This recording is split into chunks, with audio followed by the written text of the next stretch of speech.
Hello friends, welcome back to my channel. My name is Ankur Mahendra. तो finally लोका chapter 1 को हिंदी में देख कर आ गया हूं। बताने वाला हूं मुझे कैसे लगी। देखो, मैं अभी नहीं देख कर आया हूं, कल रात को ही लेट नाइट शो में देख कर आया था। दिल्ली में 2 शो इसके हिंदी में चल रहे थे।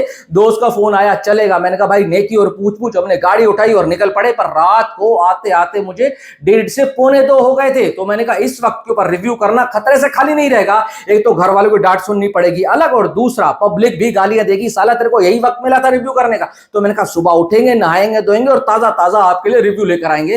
तो बताने वाला हूं मेरे को हिंदी में इस फिल्म ने कैसा फील दिया। पर एक बात कहूंगा भाई, मेकर्स बहुत चालाक हैं। उन्होंने मलयालम में एक अलग फिल्म बनाई है, हिंदी में अलग फिल्म बनाई है। इतने ज्यादा चेंजेस डाल दिए उन्होंने कि पब्लिक को मजबूरन थिएटर में जाना ही पड़ेगा। तो आपको बताता हूं मेरा कैसा एक्सपीरियंस रहा इसको हिंदी डब में देखने के बाद। सबसे पहले एक बात कहना चाहूंगा, जो इसके डायरेक्टर हैं डोमिनिक अरुण, उन्होंने बहुत सही होमवर्क किया है। इतना तगड़ा होमवर्क किया है कि किस तरीके से भाई साहब हॉलीवुड के अंदर, बॉलीवुड के अंदर या फिर किसी और इंडस्ट्री के अंदर ये सुपर हीरो वाली फिल्में बनती है। उन्होंने बोला मैं सुपर हीरो फिल्म नहीं बनाऊंगा, मैं सुपर वुमेन वाली फिल्म बनाऊंगा और उसको इतने अलग तरीके से बनाऊंगा।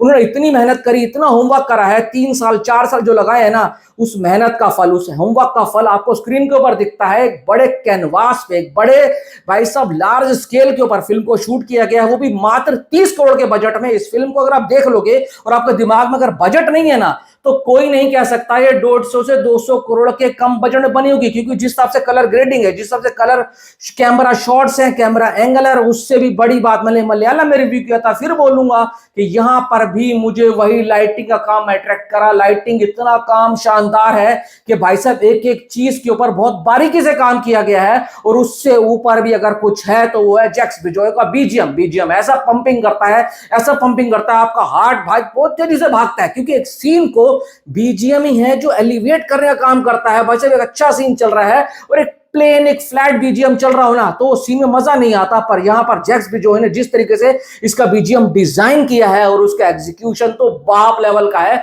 जो देखकर मजा आ जाता है। और डोमिनिक अरुण का भाई साहब डायरेक्शन तो सच बता रहा हूं ओवर द टॉप है। इतना तगड़ा भाई साहब काम करा है बंदे ने कि ऐसा लगता है कि इस बंदे ने अपनी मेहनत, जिंदगी की सारी मेहनत इस फिल्म के अंदर झोंक दी और उसका रिजल्ट भी पब्लिक दे रही है। और यहां पर कल्याणी प्रियदर्शनी की तारीफ किए बिना हम जा ही नहीं सकते। उस बंदी ने इतना जबरदस्त काम किया है। उसके फेस एक्सप्रेशन देख रहे हो, बॉडी लैंग्वेज देख रहे हो, खासकर जब वो एक्शन सीक्वेंस परफॉर्म करती है तो ऐसे लगता है जैसे उसके अंदर भाई साहब शक्तिमान की आत्मा आ गई हो। और भाई साहब धै पकड़ मारती है ना, जो बंदों का गुर्दा और पसीना निकाल देती है। और भाई देखकर ऐसे लगता है ये मलयालम इंडस्ट्री की फिल्म है या किसी हॉलीवुड के बड़े डायरेक्टर, बड़े प्रोडक्शन हाउस की फिल्म है। जो देखकर ऐसे लगता है कि भाई साहब कहां छुपा हुआ था डायरेक्टर, कहां छुपी हुई थी ऐसी कहानी, और कहां छुपे थे ऐसे प्रोड्यूसर जो इस फिल्म की कहानी को अपने अंदर दबाकर बैठे थे। देर आए दुरुस्त आए, पर इन्होंने एक चीज तो साबित कर दी है, अगर आपके पास लगन है, आपके पास एक अच्छी कहानी है, और उससे भी अच्छी बात अगर आपके पास एक अच्छा डायरेक्टर है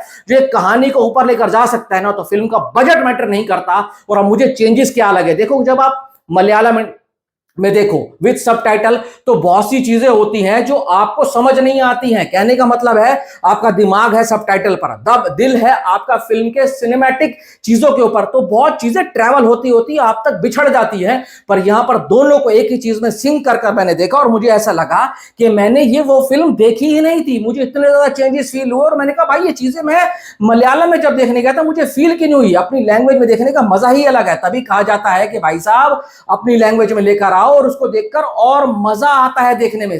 थैंक्स कहना चाहूंगा मैं दुर्कर सलमान सर का कि उन्होंने हमारी बात मानी और उसको हिंदी में लाकर दे दिया। और हिंदी बेल्ट से एक रिक्वेस्ट है, अगर अभी भी आप देखने नहीं जाओगे ना, फिर घर में बैठकर आप बोलोगे अच्छी फिल्में आती नहीं है, अच्छी फिल्में बनती नहीं है, हम किसके ऊपर पैसा लगाएं, हॉलीवुड बन जाएंगे, तो साला भाग भाग कर परिवार के साथ जाओगे।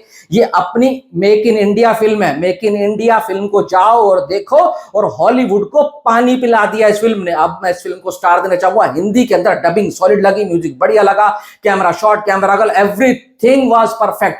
5 में से 4 स्टार। और बॉलीवुड वालों चाहे साउथ वाले हो, सीखो कैसे कम बजट में अच्छी फिल्में बनाई जाती हैं। Thanks for watching.